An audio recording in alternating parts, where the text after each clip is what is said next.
Welcome, faculty, staff, students, and friends. In addition to those of us who are obviously all here together in the room, we have about 40 people on Zoom joining us. So we welcome our Zoomers as well. That's where the camera is. We welcome our Zoomers as well. For those of you who don't know me, I'm Gary Jenkins. I'm the Dean of the Law School. And today's gathering is a very long-awaited occasion.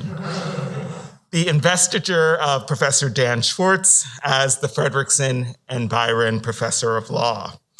You see, Dan received this title in 2019 with the investiture originally planned for April 2020. Well, we all know what happened, but we're glad to be here now and to finally have this glorious occasion. Before I begin some remarks about Dan, I want to first invite all of you who are here with us in person to a reception immediately following the lecture. And that reception is going to be upstairs, one level in Auerbach Commons. Also, we will have Stein Terrace, which is adjacent, open as well. And we'll have light refreshments, including a hot chocolate bar. And I see some really excited faces for the hot chocolate bar right here. Now, an investiture of a named professorship is especially meaningful in higher education.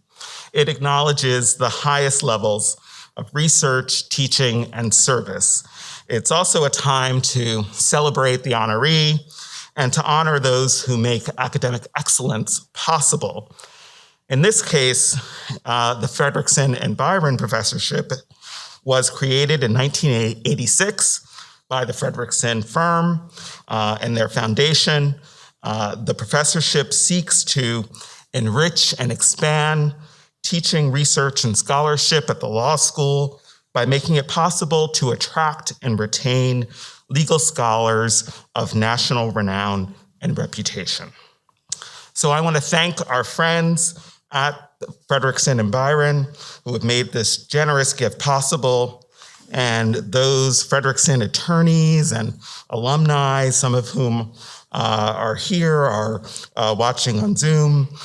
Your support for our world-class teacher scholars here at Minnesota Law is so valued, so appreciated, and really so instrumental in ensuring that we support the health of the legal community here in the Twin Cities by keeping this law school strong and successful. So we thank you. The prior holder of the Fredrikson Professorship was a legendary faculty member, David Weisbrod. As you all know, we lost David last week. He was a beloved teacher and mentor at the law school for 4 decades, a giant in the field of human rights, a professor who helped shape our law school and the Minnesota nonprofit landscape, and of course, the study and practice of human rights. I'm going to ask all of you to join me in a short moment of silence in honor of David Weisbrod and his legacy.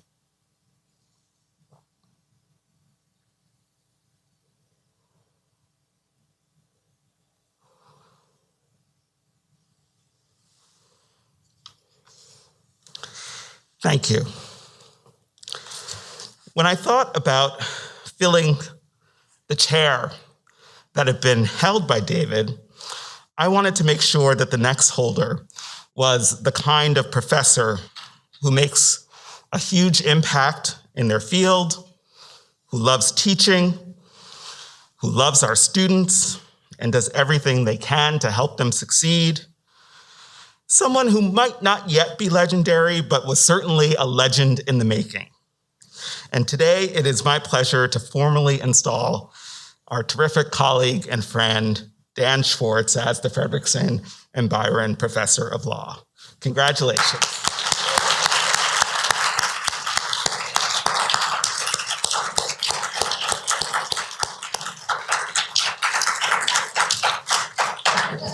Professor Schwarcz earned his AB from Amherst College, his JD from Harvard Law. While in law school, he was an articles editor on the Harvard Law Review and a John M. Olin Fellow in Law and Economics.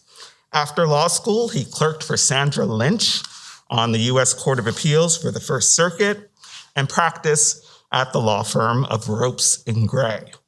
He spent 2 years as a Klemenko Fellow at Harvard Law School, which is actually when we first met.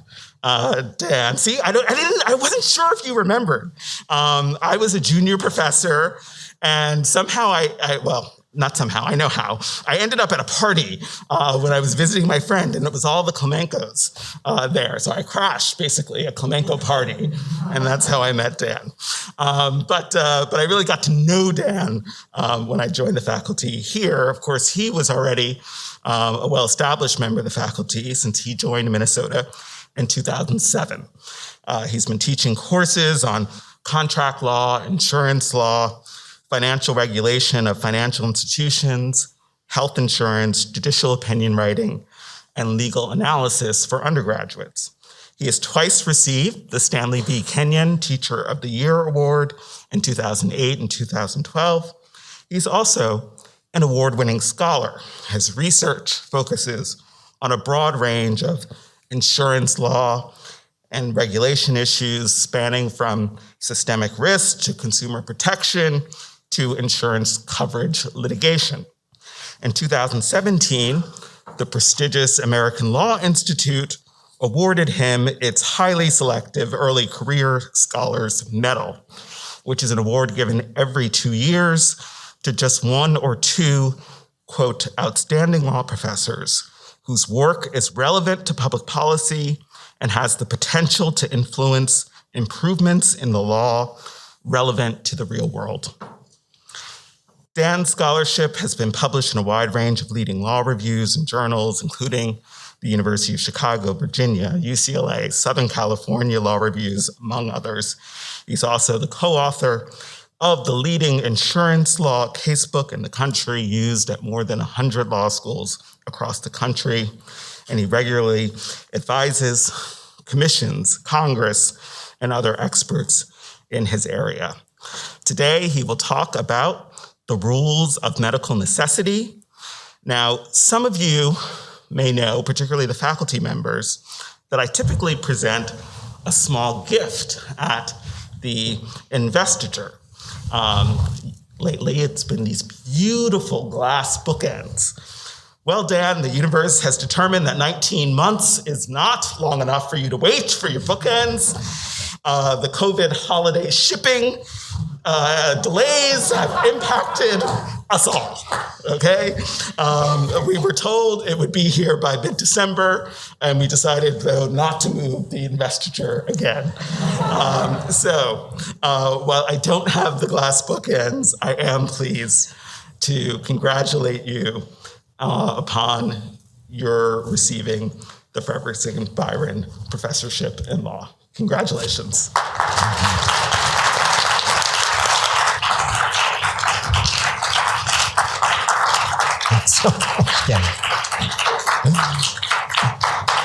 I don't know what I'm going to do without those bookends.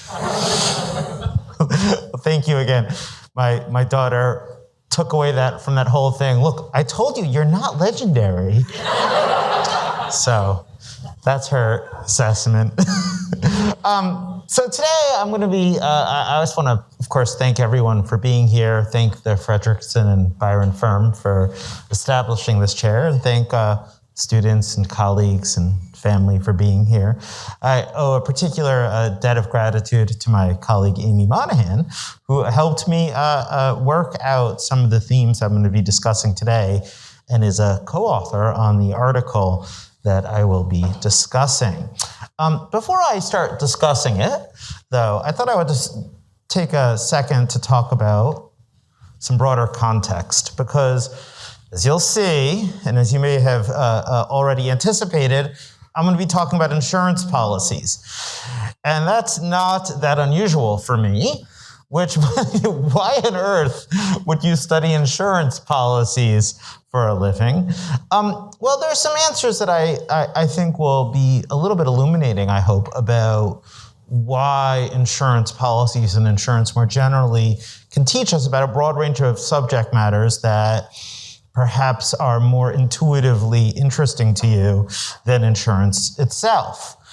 For those of you who are first-year law students, and I know that there are a number of you in the crowd, you might think, well, I'm studying things like tort law, and how does tort law work in the real world? Well, it turns out that the terms of general liability insurance end up having a tremendous influence on the way that tort law operates. For instance, the fact that most general liability insurance policies have exclusions for intentional misconduct and fraud oftentimes causes parties who have been injured in accidents to frame the resulting litigation not in terms of intentional misconduct, which would result in the defendant's liability insurer not being available to pay, but instead in terms of negligence, which would indeed trigger liability insurance and thus makes not only potential monetary compensation easier to secure, but potentially faster as well, because there's a liability insurer at the end of the litigation rainbow. Now, maybe tort law isn't your thing. Maybe you're interested in other areas of law, like corporate law or securities law. But there, too, insurance policies end up having a tremendous influence on how the law works in practice. So, for instance, most D&O insurance policies, which protect directors and officers of corporations against certain securities and corporate law risks, have exceptions in them for fraud. But it turns out that those exceptions generally only apply if the fraud has been litigated. And so what does that mean? Well, it helps to explain a really fundamental feature of a lot of securities litigation, which is that it almost always settles. Why does it almost always settle? Well, one reason is because the directors and officers who are behind that litigation and the defendants in making some of the decisions don't want it to go to trial because they don't want any fraud adjudicated, not just for the obvious reasons, but perhaps for the less obvious reason that an adjudicated determination of fraud would limit the availability of their D&O insurance. Now, you might say, corporate law, tort law, this is all boring. Well, let's get bigger picture. How about climate change? And I say, well, obviously we all care about climate change. I hope we all care about climate change. It turns out that understanding the structure of insurance policies and products can really help us understand how climate change is evolving. Because at the end of the day, one of the fundamental features of property insurance policies is that they are only an annual one-year contract where there's no guarantee of renewal at all. And so what that means is that property insurers don't have a long-term obligation to insure your property. And as a result, it turns out that most property insurers don't really bear very much climate change risk because each year they can just raise your premiums or, as is already happening and is currently happening in California, decide simply not to issue you a policy at all. And so if we want to enable real reform on climate change and recruit actors that have the clout to affect change in that arena, it turns out that changing the structure of property insurance can really make a difference. Other topics where understanding the structure of insurance can really fundamentally inform our worldview. The 2008 financial crisis, something I lived through, something that occurred as my daughter Orly was born. Turns out life insurers played a tremendous role in that, something no one really anticipated. AIG was one of the largest, I think still is, the largest private recipient of bailout funds in the history of the United States, not a bank. Well, how is that? Well, understanding the structure of the insurance policies they issued, which, for instance, guaranteed policyholders against certain market risks, helps us understand why life insurers were so central to that crisis. So too does understanding the inherent optionality built in to certain life insurance and annuity products that can result in those products actually operating more like bank accounts and bank deposits than traditional insurance. And of course, that brings us to our topic for today, which is health insurance. Because what I'm going to try to convince you of in the next 30 or so minutes is that the structure of health insurance policies has a fundamental influence on the way that healthcare is rationed in this country. So let's get to the basic argument I want to present to you. The core argument is this. The core argument I want to make to you is that all of the laws and regulations we have that are designed to limit health insurers' discretion in whether or not they're going to pay for your care are premised on certain assumptions about the way health insurance policies are structured. They're premised on the idea that health insurance policies are structured to give health insurers lots of discretion about whether or not they think medical care is medically appropriate. And yet, the reality is that the contracts have changed fundamentally in recent years.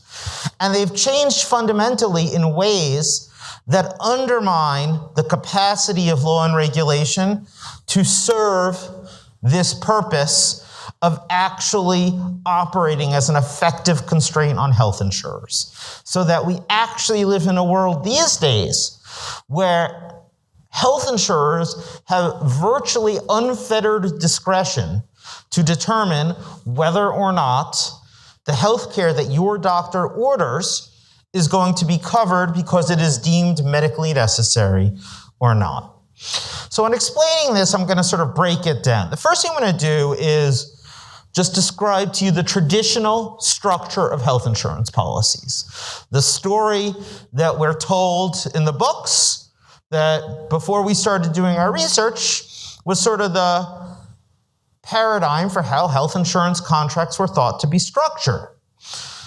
But what I'm going to show you in part 2 of this talk is that that traditional story is no longer accurate. That health insurers, as any party can, have changed how they design their contracts with policyholders. And in doing so, what I'm going to suggest to you, they have undermined the assumptions that are baked into each of the key regulatory and legal constraints on health insurers' decisions, thus resulting in a world where health insurers do not face constraints, or at least face many fewer constraints than was intended. And that result, I'll suggest to you, is problematic. For that reason, I'll offer some thoughts about what we should do about it. So that's the basic plan, so let's get to it. So first, let me tell you the conventional story. And this conventional story explains how health insurance contracts have been structured since 1960s and 70s, when health insurance really started emerging. The basic structure of health insurance could be understood through a pretty familiar and powerful legal paradigm of rules versus standards. Rules are principles that don't really require a lot of discretion to apply. They're pretty mechanistic. Standards, on the other hand, are principles that actually require a lot of discretion. They don't tell you how to decide things one way or another. They impart upon an ultimate decision maker discretion to use their judgment based on a variety of broad factors to render a fair and accurate decision. So your paradigmatic example of rules versus standards involves speed limits. 60 miles per hour, that's a rule. Doesn't require a lot of discretion to apply. You're either going over or under. I can use a radar gun and answer the question. Standards, well, I don't know if this exists anymore, but it used to be the case that in certain parts of the country, it would just say, drive at a fair and reasonable speed. And it didn't say 60 miles per hour, but sometimes, you can go faster than 60 miles per hour, right? If it's nice and sunny, there aren't any cars out, you're on a straightaway. Other times, even going 50 might not be safe. And so the idea was, instead of being mechanistic, we'll just be a general. So this paradigm helps us understand how health insurance policies were traditionally structured. There were certain rules, but those rules were limited to what I call categorical coverage exclusions. We don't cover dental. We don't cover vision. We don't cover cosmetic surgery. It wasn't about trying to figure out whether medical care was appropriate for a particular individual based on their circumstances. It was just about defining certain types of medical care that did or did not fall within the purview of the health insurance contract. When it came, though, to determining if we are in a certain type of covered care, like surgery for heart attacks, we're not going to cover any surgery for heart attacks or any procedures for EKGs or whatever else. We're only going to cover it if it's medically necessary. And that term, which policed not certain categories of care, but policed the appropriateness of a covered type of care for a particular type of individual, was policed via a standard. The standard being medical necessity, which was usually defined, there were a lot of different definitions, but usually defined in a way that amounted to a requirement that the care be appropriate under the circumstances, based upon prevailing views of doctors and medical experts. And you could, define it in different ways, but the idea was, we can't define ahead of time what's medically appropriate for particular. If we could, you wouldn't need doctors, right? So instead of trying to spell out in a contract what a doctor should do all the time, we're just going to say medically necessary. And this division, where we had certain categories of care that were carved out from coverage in a rule-like way, but otherwise we only covered care that was appropriate as judged by broad standards, was the basic idea for how health insurance policies were structured. But actually triggered by some of our own personal medical adventures over the years, started realizing that the story that I had read, that I had told myself in my insurance law casebook and written about, wasn't always so accurate. Because what I started seeing was that more and more there were what we call, I should say, rules of medical necessity. What is a rule of medical necessity? Well, let me define my terms. It's simply a rule, not a standard, that narrows the circumstances in which an otherwise covered treatment will be covered or deemed medically necessary for individual patients based upon their individual circumstances. So in other words, instead of saying we cover X type of care but not Y type of care, it says we'll cover X type of care for ABC type of patient in XYZ circumstances.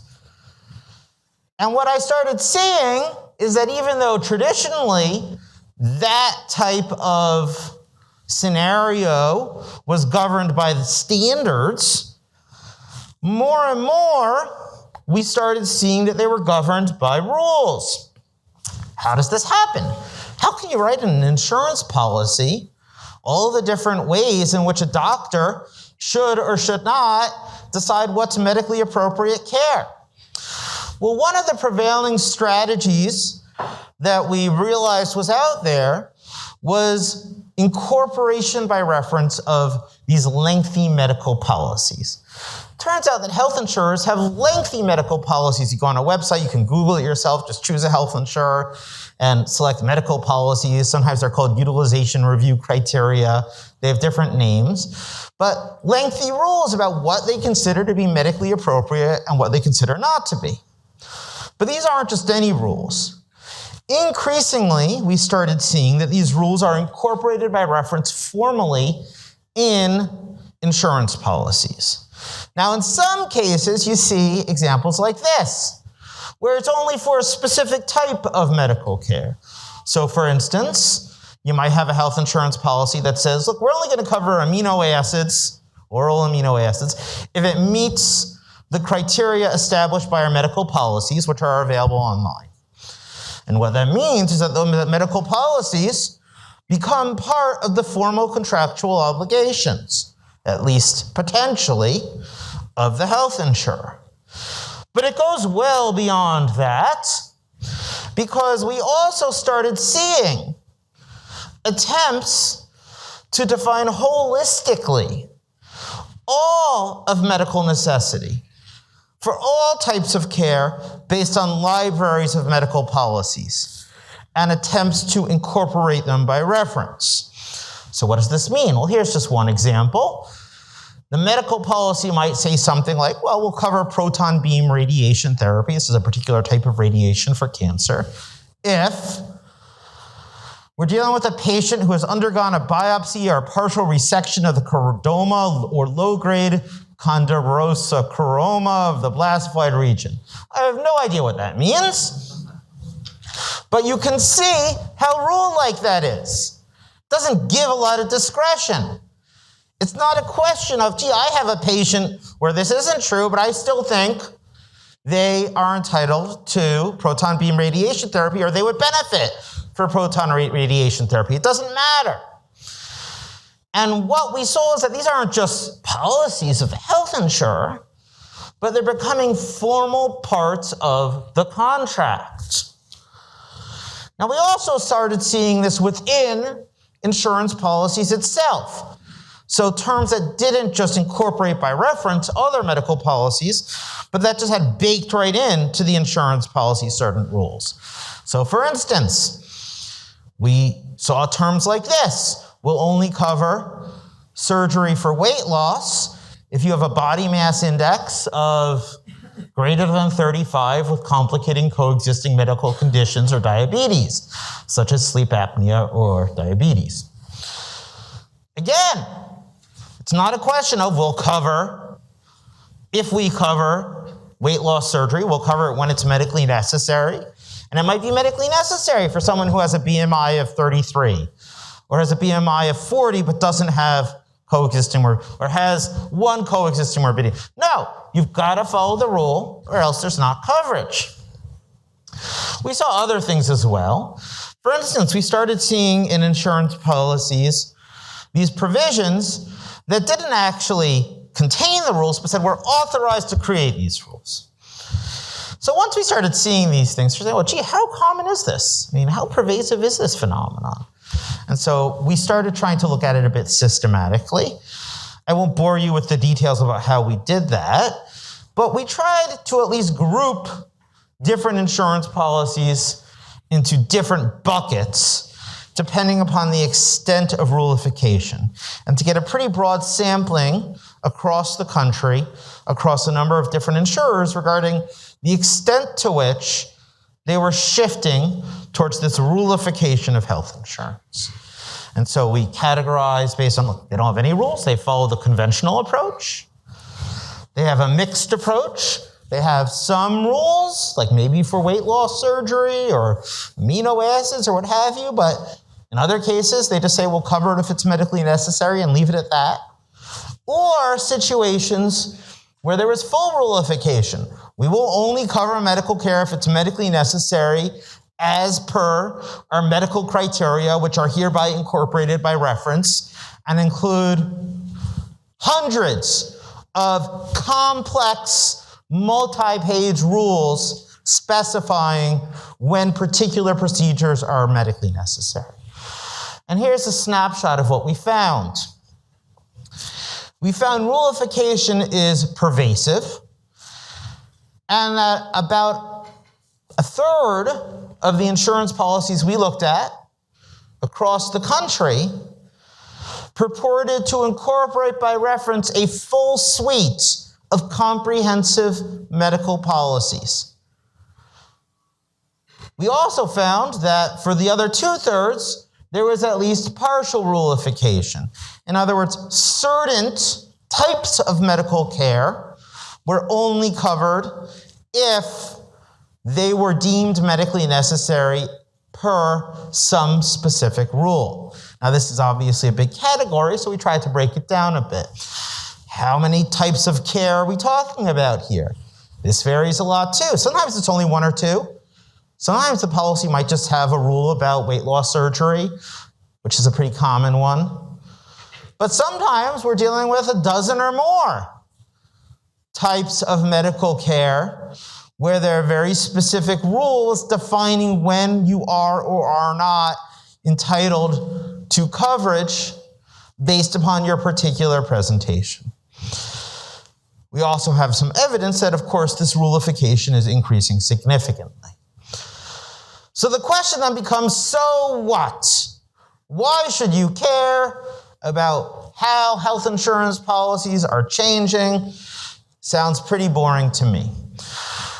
Well, the answer is that we have a variety of tools that are designed to limit the risk that health insurers will be too aggressive in denying care, because health insurers face a pretty obvious conflict of interest.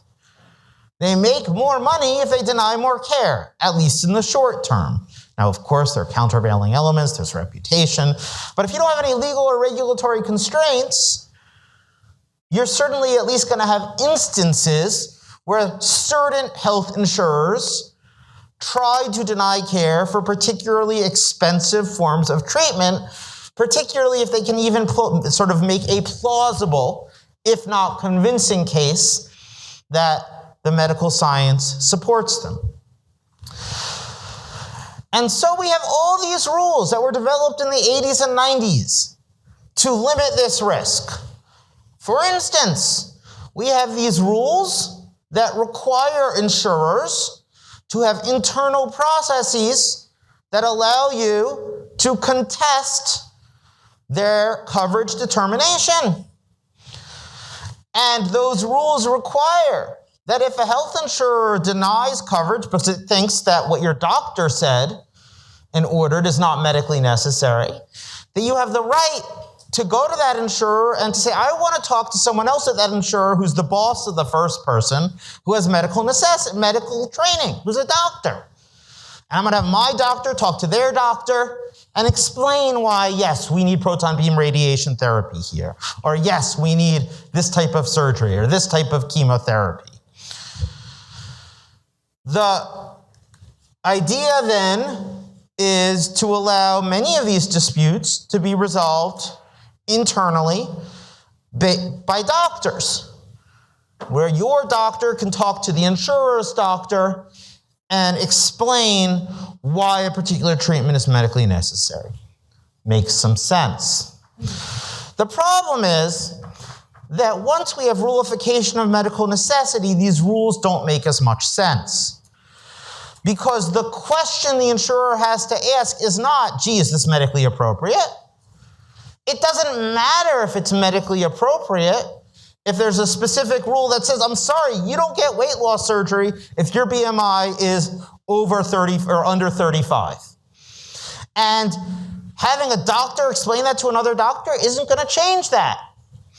So what rules of medical necessity do is convert what's supposed to be a check on medical discretion into a box-checking exercise. Was your BMI, in fact, lower than 35 or above? Did you, in fact, get this treatment or above? But there's no substantive review of whether the underlying rule is appropriate, because that's not what internal review is supposed to be about.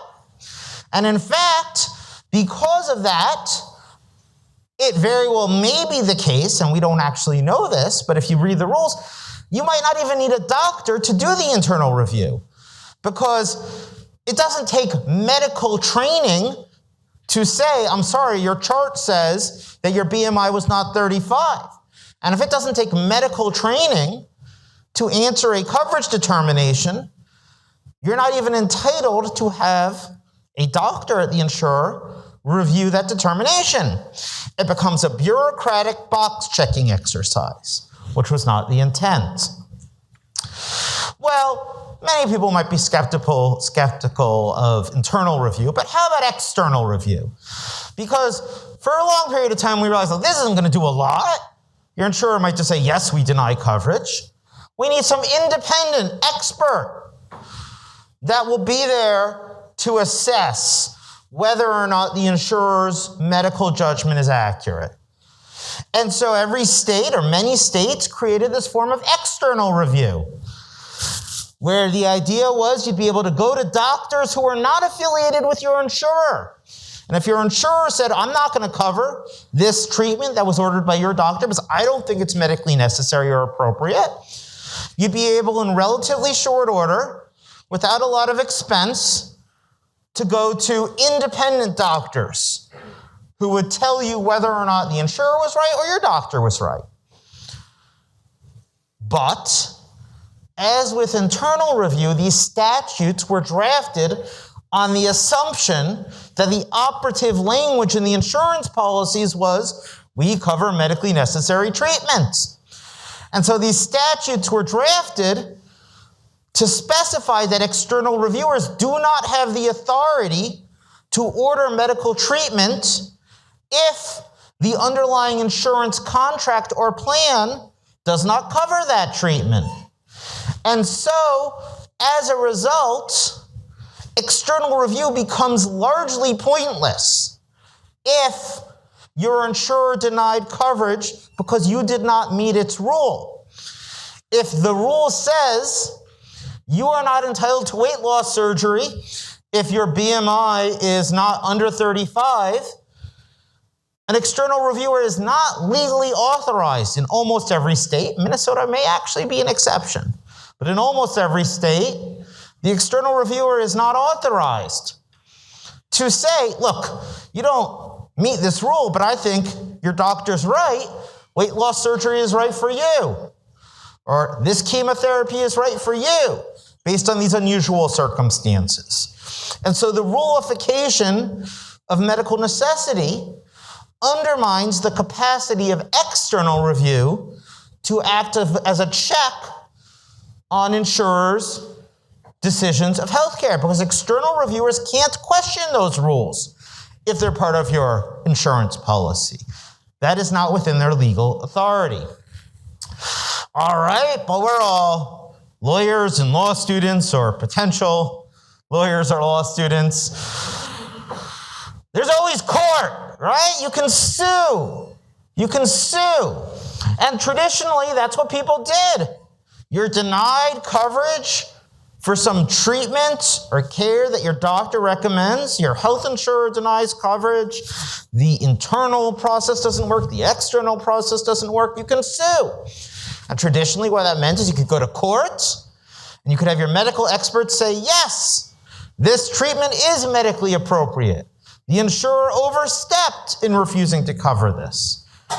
But the underlying legal regimes are either contract law or ERISA. And either way you slice it, once these rules become part of the insurance plan or the insurance policy, the courts essentially lose their authority to second guess the insurer's judgment. If the insurance policy says we cover medically necessary care, then we're going to have a trial about whether or not this particular treatment was medically necessary. And we'll have experts on both sides, and a judge or a jury will decide. And that will limit an insurer's capacity to deny coverage when they shouldn't do so. But if your insurance policy says we do not cover weight loss surgery if your BMI is under 35, or if you have a tumor in this region but not in this region, then it's a matter for a motion to dismiss. Sorry, there's a contract. It's very clear what it means. It's very clear that it applies. I don't have the authority to just refuse to enforce the contract. So there's no check at all via litigation. Now again, there's some subtlety here. Some courts have pushed on the idea that the incorporation by reference is effective. So they say, oh, you tried to incorporate by reference your rules of medical necessity, but maybe you weren't clear enough in how you did it. Or maybe you didn't make those available to policyholders. Let me tell you, that's not a big constraint because insurers can and have dealt with that more and more effectively. They make their incorporation by reference more explicit. They make their rules publicly available online. And so the doctrinal avenues for courts to second guess the medical determinations that are baked into rules of medical necessity are coming to an end. Now, I don't have time to talk about this too much, but a fourth type of constraint that exists are mandated benefits, which are intended to say, look, insurers, we want you to cover certain types of care just because we think it's a public policy. Obamacare actually requires all health insurers to cover so-called essential health benefits. But the problem exists in this context as well, because these mandates oftentimes, though not always, allow health insurers to implement the mandate while also determining whether or not the particular procedure or drug that's the subject of the mandate is medically necessary. So while, for instance, you're entitled, say, to rehabilitation services for a child who has autism, and that's a mandate, the insurer gets to decide whether or not those rehabilitation services are medically necessary. And they can actually adopt formal rules and then make them part of their insurance policies in a way that actually creates some real barriers to access and differences across insurers, notwithstanding the existence of an ostensibly uniform mandate. So is this all a problem? Well, to some extent, your answer to that is going to depend on your priors. Should health insurers have free discretion to make determinations of medical necessity? Maybe, if you think markets work, if you think that employers will hold them accountable, if you think that policyholders will hold health insurers accountable. But I think many of us have the instinct that while that may be true some of the time for some health insurers, we can't simply allow them to determine what is medically covered and what's not when people's lives are on the line. So there are a variety of ideas we have for how to address this. And I can spend more time addressing this in Q&A. I want to be cognizant of the fact that we're already bumping up against the time that we had allowed for it. But let me just mention one or two. One that I particularly like, and I think this is one place where maybe Amy and I have different instincts about what the best solutions might be, involves allowing insurers to use rules of medical necessity, but only at the initial claims handling stage. So they can have their rules, they can apply those rules, but once you appeal externally, once you go to litigation, then those rules are no longer operative. In other words, then we mandate that all medically necessary care is covered, and it doesn't matter what you put in your insurance policy to the contrary. That then would allow for some of the efficiency of rules of medical necessity, because surely there are some. We want consistency. We want transparency about what's covered. And those are paradigmatic benefits of rules. But at the same time, it would allow external forces, independent doctors, judges, and juries, to call out insurers who adopt rules that are overly restrictive and that limit coverage to care that is in fact medically established or sufficiently established that they're the type of care we feel like people are entitled to when they have health insurance. So I'm happy to talk about any more of these solutions, but I want to make sure to leave time for questions. And so I think my daughters will be very happy if I stop talking and open up the floor to questions. All right, go ahead, Kristen. Professor Hickman. Do you want to get a microphone or something? Oh, I don't know. Here, well, I'll just repeat your question. I'll just talk. So, the way you have presented the rulification of insurance policies, at least, in terms of the rationale for them, has largely been one of profit motive. But I do wonder, oftentimes rulification in the regulatory sphere comes from concerns about discrimination that arises from discretion. And so, to what extent do you think that has influenced this trend? I absolutely do. And I will say, I do not believe. Yes, sorry.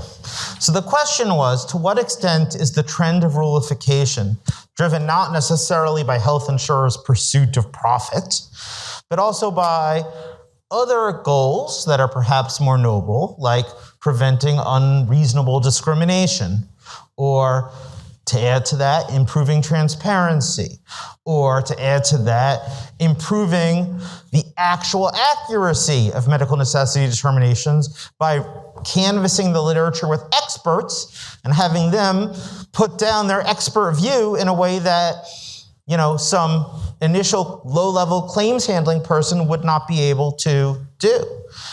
And I think all of that is very true. In fact, I think in many ways, rules of medical necessity are great because they achieve those goals, and they're entirely defensible. And I would not want to be understood to be suggesting that we should entirely jettison them or that they have no benefits at all. I mean, rules versus standards, we all know there are arguments on both sides. But I think the problem comes, irrespective of what the motives of insurers are, when the result of rulification is that there is no external check on whether or not the rules that insurers adopt reflect an appropriate balancing of policyholder interests and insurer interests. And I think that even if we can have all of these justifications for rulification, it doesn't follow that we shouldn't have any way of determining or scrutinizing whether the ultimate rules that are adopted go too far in limiting access to medically appropriate care. Because this is not all theoretical. There have been many documented cases of health insurers adopting rules that deny access to life-saving care where the medical record is pretty clear and the scientific literature is pretty clear that the treatment in question is established. And even if there are lots of good reasons for rulification of these policies, I think we need to have that check to make sure that it doesn't go too far. And so that's why some of our solutions, are not just get rid of, ban rules of medical necessity entirely, but things like allow them to be used at the internal claims handling stage to ensure we don't have discrimination, to ensure consistency, to promote determinations that are consistent with the medical literature, but also have a mechanism in place to ensure that if those rules are crafted with the bottom line playing too much of a role, or with an insufficient appreciation of how medical sciences have changed in the last few years, that there's a way of addressing that concern and forcing insurers to proactively anticipate that and change their rules accordingly.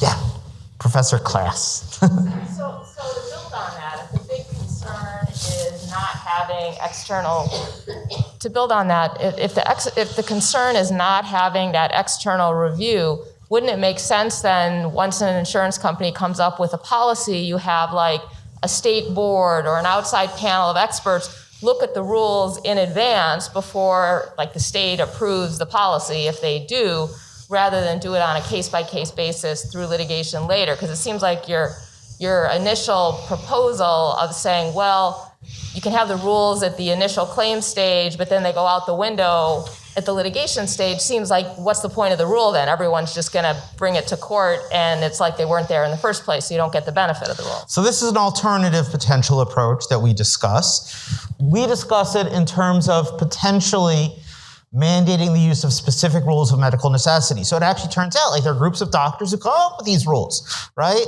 Like, you know, the National Oncologists Association, right? They have like certain clear guidelines. Well, if there's this, then you do this. Here.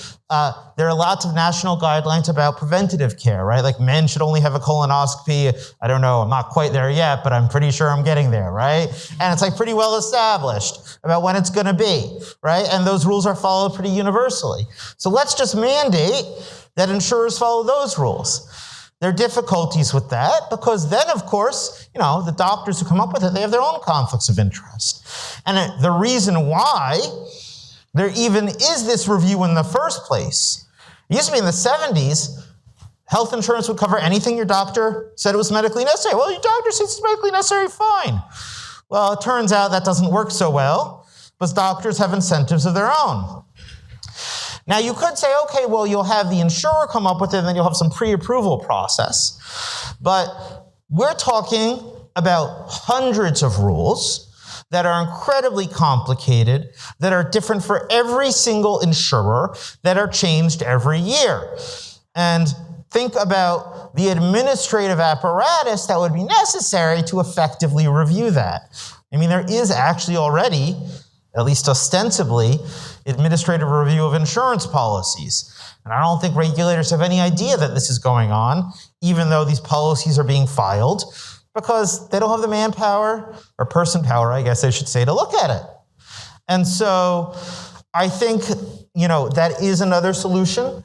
In theory, if we have a lot of faith, and this is why the approach we take is not to say this is the right answer or that's the right answer. It's to say, here are a menu of options, and which option you think is best is going to depend a bit on your priors.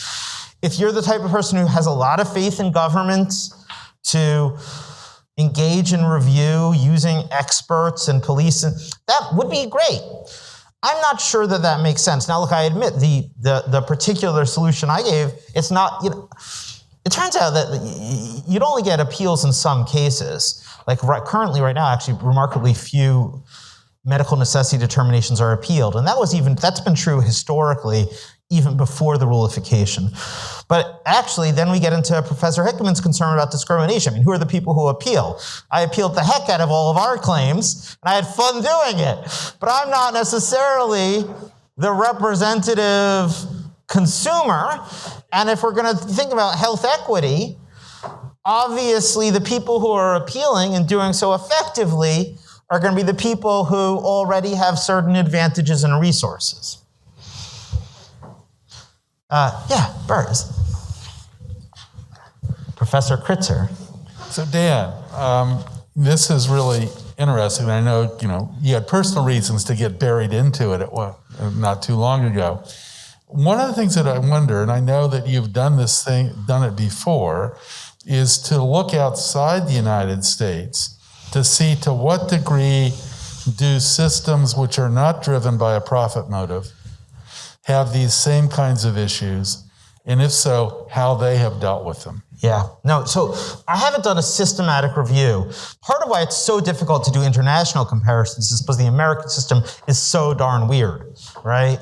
But, for instance, in the UK, things are much simpler. They only have one health system. The government creates the rules. And that'd be a great system for America, right? Death panels? Right? Just bureaucrats, you die, sorry, not medically necessary, you live. That's the problem. The problem is a political problem because one of our solutions is, developed by third parties. One of those third parties can be the government. I mean, Medicare has all these rules about what it deems medically appropriate and not. Let's just have all health insurers use those. That is pretty politically controversial. And also there are potential problems with that. I mean, Medicare might be too generous in some ways. Its rules might be geared or oriented towards its particular populations in ways that don't fit in other settings. Maybe we do. I mean, I do think there's something to be said for competition here. Maybe we really do want insurers investing a lot of time in understanding the underlying scientific literature and coming up with best practices in ways that outpace the government and maybe have a beneficial effect on medical care. So at least to the extent I've thought about it, and it's not been comprehensive because comparisons are so difficult, I tend to think that many of the solutions internationally are not likely to be feasible in this country because of unique political circumstances, just unique ways in which we view our health insurance system. All right, I think we're out of time. Is there, you have a quick one? All right. Well, thank you all so much. I hope you come and have hot chocolate.